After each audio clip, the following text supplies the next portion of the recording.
just swimming out. The kids are caught in a rip current.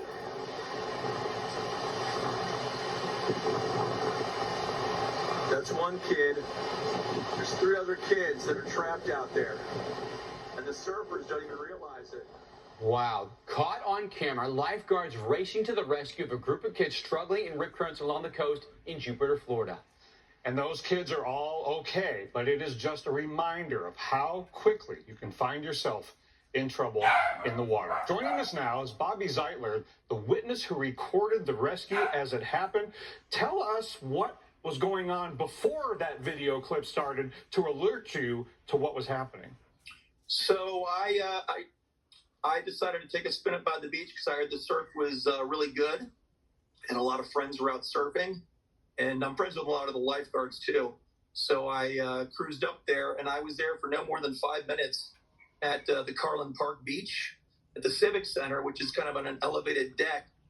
And about 5 minutes while I was standing there, I looked to my right and I saw some commotion out in the ocean, some hands flailing, and then the lifeguards sprung into action on the quad racing down there. And I immediately thought, oh shit. Oops. So I pulled my phone out and I just started filming, and was able to capture the rescue with this rip current. So, these kids, they, if they're swimming 5 to 10 feet off in the water, it only takes a second for that strong undertow to grab them and suck them out before they even know it and have a chance to realize what's happening. So, the quick thinking of the lifeguards, prevented what could have been a serious tragedy. The video there, Bobby, shows like the waves are really potent, right? You can see some rip curls out there. What's the water normally like? So during the season in the winter, we have a lot of swells and nor'easters that come down, and the Gulf Stream is really close to Jupiter and Palm Beach where we are. In fact, it's some of the closest large swells on the East Coast that come down to where we are. So, every few weeks we get big swells out there, anywhere from 5 feet to sometimes 15 feet. And, a lot of times they're beautiful waves. And a lot of times it's choppy and rough, and the conditions vary here from month to month. Of course, in the summertime we get hurricanes, and that's a whole different story with big hurricane surf. So, you're going out there at your own risk. And, if you're not swimming by a guarded beach, you're really taking a risk. Surfers, of course, have a flotation device they're aboard, so they're experienced. And so, yeah, it's swim at your own risk, and that's that with a rip current.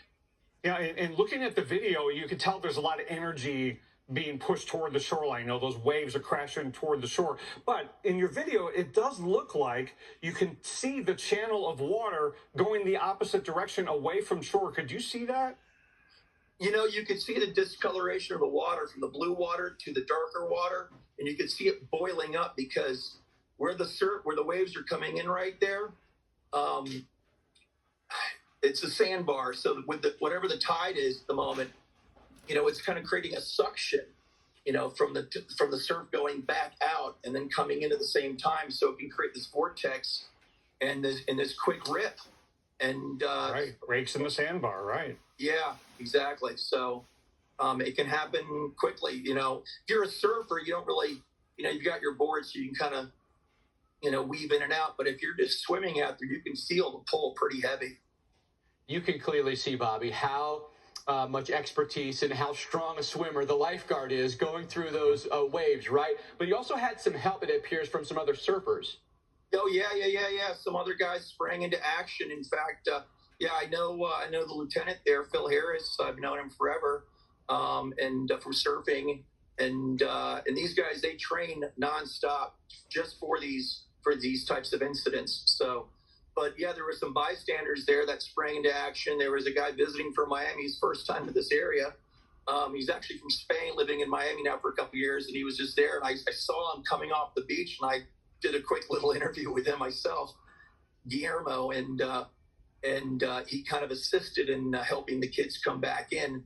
And are you aware, did they have a lot of rescues that day? Was this isolated, or were there a lot of incidents like this that day?